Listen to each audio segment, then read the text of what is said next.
Good afternoon, everyone. It is not week 11. It is week 12 here, January 17th for English 7D, KIT Tabata campus. Let's see here. Here's your class description. Your assignments are still on the schedule where you have to send in your stuff by Thursday. And this time you have a video that's due for the stories chapter. So this is your stories video submission. It is also due on Thursday, January 20th at 11 p.m. Otherwise, you have your reflection exercise.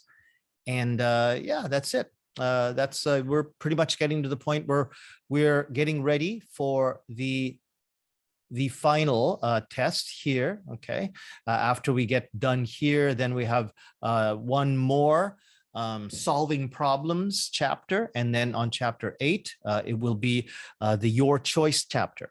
So we'll just keep working through that until we get through the final test.